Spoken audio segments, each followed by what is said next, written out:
ನಮಸ್ಕಾರ ಸ್ನೇಹಿತರೆ, ಇವತ್ತು ಕನ್ನಡದ ವ್ಯಾಕರಣದ ಬಗ್ಗೆ ತಿಳಿಸ್ಕೊಡ್ತೇನೆ. ಕನ್ನಡ ವರ್ಣಮಾಲೆ ಸಂಗ್ರಹದ ಬಗ್ಗೆ ಮೊದಲು ನೋಡೋಣ. ಅ ಆ ಇ ಈ ಉ ಊರು ಎ ಐ ಓ ಓ ಔ ಅಂ ಅಹ ಕ ಖ ಘ ಘ ನ್ಯ ಚ ಛ ಜ ಝ ನ್ಯ ಟ ಠ ಡ ಢ ಣ ತ ಥ ದ ದ ನ ಪ ಫ ಬ ಭ ಮ ಯ ರ ಲ ವ ಶ ಶ ಸ ಹ ಳ. ಇಷ್ಟು ಕನ್ನಡ ವರ್ಣಮಾಲೆ. ಇನ್ನು ವರ್ಣಮಾಲೆಯ ವಿಧಗಳು ನೋಡೋದಾದ್ರೆ ಒಟ್ಟು 3 ವಿಧಗಳು: ಸ್ವರಗಳು, ವ್ಯಂಜನಗಳು, ಯೋಗವಾಹಗಳು. ಮೊದಲಿಗೆ ಸ್ವರಗಳು ನೋಡೋಣ. ಒಟ್ಟು ಸ್ವರಗಳು 13 ಸ್ವರಗಳು. ಸ್ವರಗಳ ವ್ಯಾಖ್ಯೆ ನೋಡೋದಾದ್ರೆ ಸ್ವತಂತ್ರವಾಗಿ ಉಚ್ಚರಿಸಲ್ಪಡುವಂತಹ ಅಕ್ಷರಗಳನ್ನು ನಾವು ಸ್ವರಗಳು ಅಂತ ಕರಿತೀವಿ. ಉದಾಹರಣೆಗೆ ಅ ಆ ಇ ಈ ಉ ಊರು ಎ ಐ ಓ ಓ ಔ ಇದು ಸ್ವರಗಳು. ಈ ಸ್ವರಗಳಲ್ಲಿ ಸ್ವರಗಳ ವಿಧಗಳಿವೆ: ಹ್ರಸ್ವ ಸ್ವರ, ದೀರ್ಘ ಸ್ವರ, ಪ್ಲುತಸ್ವರ. ಹ್ರಸ್ವ ಸ್ವರ ಒಟ್ಟು 6 ಸ್ವರಗಳು. ಒಂದು ಮಾತ್ರೆಯ ಕಾಲದಲ್ಲಿ ಉಚ್ಚರಿಸಲ್ಪಡುವಂತಹ ಅಕ್ಷರಗಳೇ ಹ್ರಸ್ವ ಸ್ವರಗಳು. ಉದಾಹರಣೆಗೆ ಅ ಇ ಉ ರು ಎ ಓ ಇದಿಷ್ಟು ಹ್ರಸ್ವ ಸ್ವರ. ಇನ್ನು ದೀರ್ಘ ಸ್ವರಗಳು ಒಟ್ಟು 7 ದೀರ್ಘ ಸ್ವರಗಳು. 2 ಮಾತ್ರೆಯ ಕಾಲದಲ್ಲಿ ಉಚ್ಚರಿಸಲ್ಪಡುವಂತಹ ಅಕ್ಷರಗಳನ್ನು ನಾವು ದೀರ್ಘ ಸ್ವರ ಅಂತ ಕರಿತೀವಿ. ಉದಾಹರಣೆಗೆ ಆ ಇ ಉ ಎ ಓ ಐ ಔ. ಪ್ಲುತಸ್ವರ 3 ಮಾತ್ರೆಗಳ ಕಾಲದಲ್ಲಿ ಉಚ್ಚರಿಸಲ್ಪಡುವಂತಹ ಅಕ್ಷರಗಳಿಗೆ ನಾವು ಪ್ಲುತಸ್ವರ ಅಂತ ಕರಿತೀವಿ. ಉದಾಹರಣೆಗೆ ಅಕ್ಕ, ಅಮ್ಮ. ಇದನ್ನು ಮತ್ತೆ ವಿಸ್ತಾರವಾಗಿ ನೋಡೋದಾದ್ರೆ ಕ ಪ್ಲಸ್ ಅ ಕ, ಮ ಪ್ಲಸ್ ಅ ಮ, ಯ ಪ್ಲಸ್ ಅ ಯ. ಇನ್ನು ಸಂಧ್ಯಾಕ್ಷರಗಳು ಒಟ್ಟು 4 ಸಂಧ್ಯಾಕ್ಷರಗಳು ಕನ್ನಡ ವರ್ಣಮಾಲೆಯಲ್ಲಿ, ಕನ್ನಡ ವ್ಯಾಕರಣದಲ್ಲಿ: ಎ ಐ ಓ ಔ. ಇನ್ನು ವ್ಯಂಜನಗಳು ಒಟ್ಟು ವ್ಯಂಜನಗಳು 34 ವ್ಯಂಜನಗಳು. ಸ್ವರಾಕ್ಷರಗಳ ಸಹಾಯದಿಂದ ಉಚ್ಚರಿಸಲ್ಪಡುವಂತಹ ಅಕ್ಷರಗಳಿಗೆ ವ್ಯಂಜನಗಳು ಅಂತ ಕರಿತೀವಿ. ವ್ಯಂಜನಗಳಲ್ಲಿ 2 ವಿಧಗಳು: ವರ್ಗೀಯ ವ್ಯಂಜನಾಕ್ಷರಗಳು, ಅವರ್ಗೀಯ ವ್ಯಂಜನಾಕ್ಷರಗಳು. ವರ್ಗೀಯ ವ್ಯಂಜನಾಕ್ಷರಗಳು ಒಟ್ಟು 25. ಸ್ವರಗಳ ಸಹಾಯದಿಂದ ಹಾಗೂ ಒಂದು ಮಾತ್ರಾ ಕಾಲದಲ್ಲಿ ಉಚ್ಚರಿಸಲ್ಪಡುವಂತಹ ಎಲ್ಲ ಕಾಗುಣಿತಾಕ್ಷರಗಳಿಗೆ ವರ್ಗೀಯ ವ್ಯಂಜನಗಳು ಎನ್ನುವರು.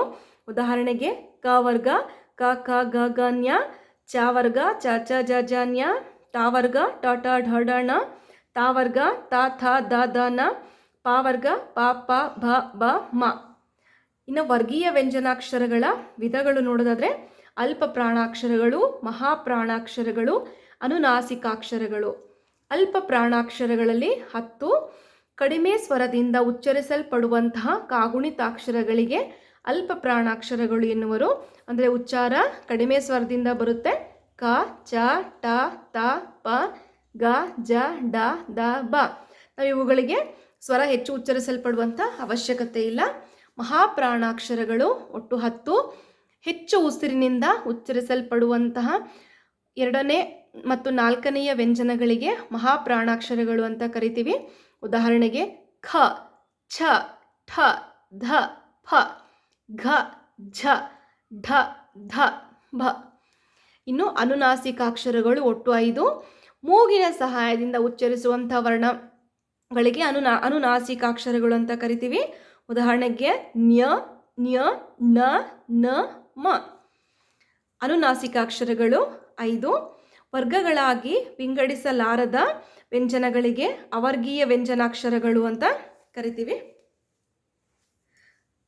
ಸಾರಿ ಸ್ನೇಹಿತರೆ, ಇದು ಅವರ್ಗೀಯ ವ್ಯಂಜನಾಕ್ಷರಗಳು.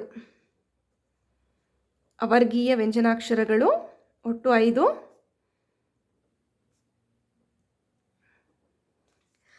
ವರ್ಗಗಳಾಗಿ ವಿಂಗಡಿಸಲಾರದ ವ್ಯಂಜನಗಳಿಗೆ ಅವರ್ಗೀಯ ವ್ಯಂಜನಾಕ್ಷರಗಳು ಅಂತ ಕರಿತೀವಿ. ಉದಾಹರಣೆಗೆ ಯ, ರ, ಲ, ವ, ಶ, ಶ, ಸ, ಹ. ಯೋಗವಾಹಗಳು 2 ಯೋಗವಾಹಗಳು.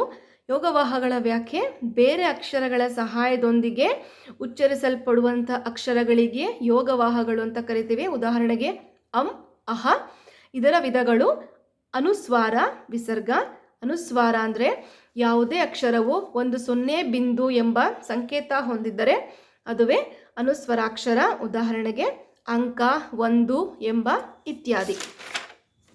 ಇನ್ನು ವಿಸರ್ಗ ನೋಡೋದಾದ್ರೆ ಯಾವುದೇ ಅಕ್ಷರವು ಬಿಂದು ಸಮೇತ ಅಂದರೆ ಒಂದರ ಮೇಲೊಂದು ಇರುವ 0ಗಳ ಸಂಕೇತವನ್ನು ಹೊಂದಿದ್ದರೆ ಅದುವೇ ವಿಸರ್ಗಾಕ್ಷರ. ಉದಾಹರಣೆಗೆ ಅಂತಹ, ದುಃಖ, ಸ, ನ ಇವುಗಳು. ಇನ್ನು ಸಂಯುಕ್ತಾಕ್ಷರಗಳು, ಯಾವುದಾದರೊಂದು ಪದದಲ್ಲಿ 2 ಅಥವಾ 2ಕ್ಕಿಂತ ಹೆಚ್ಚು ವ್ಯಂಜನಗಳು ಒಂದರ ನಂತರ ಒಂದು ಬಂದು ಅವುಗಳಾದ ಮೇಲೆ ಒಂದು ಸ್ವರ ಬಂದರೆ ಅಂತಹ ಅಕ್ಷರಗಳೇ ಸಂಯುಕ್ತಾಕ್ಷರಗಳು. ಉದಾಹರಣೆಗೆ ಕ ಪ್ಲಸ್ ತ ಪ್ಲಸ್ ಅ ತ, ಪ ಪ್ಲಸ್ ರ ಪ್ಲಸ್ ಅ ಪ್ರ, ಗ ಪ್ಲಸ್ ಗ ಪ್ಲಸ್ ಅ ಗ, ಸ ಪ್ಲಸ್ ತ ಪ್ಲಸ್ ರ ಪ್ಲಸ್ ಅ ಸ್ತ್ರ. ಇನ್ನು ವಿಧಗಳು: ಸಜಾತಿಯ ಸಂಯುಕ್ತಾಕ್ಷರಗಳು, ವಿಜಾತಿಯ ಸಂಯುಕ್ತಾಕ್ಷರಗಳು. ಸಜಾತಿಯ ಸಂಯುಕ್ತಾಕ್ಷರಗಳು, ಯಾವುದೇ ಪದದಲ್ಲಿ ಒಂದೇ ವ್ಯಂಜನವು 2 ಬಾರಿ ಬಂದು ನಂತರ ಸ್ವರ ಒಂದು ಬಂದರೆ ಅಂತಹ ಅಕ್ಷರಗಳೇ ಸಜಾತಿಯ ಸಂಯುಕ್ತಾಕ್ಷರಗಳು. ಉದಾಹರಣೆಗೆ ಕತ್ತೆ, ಕ ಪ್ಲಸ್ ತ ಪ್ಲಸ್ ತ ಪ್ಲಸ್ ಎ, ಅಕ್ಕ, ಅ ಪ್ಲಸ್ ಕ ಪ್ಲಸ್ ಅ ಅಕ್ಕ, ಹಗ್ಗ, ಅಜ್ಜ, ತಮ್ಮ, ಅಪ್ಪ ಇತ್ಯಾದಿ.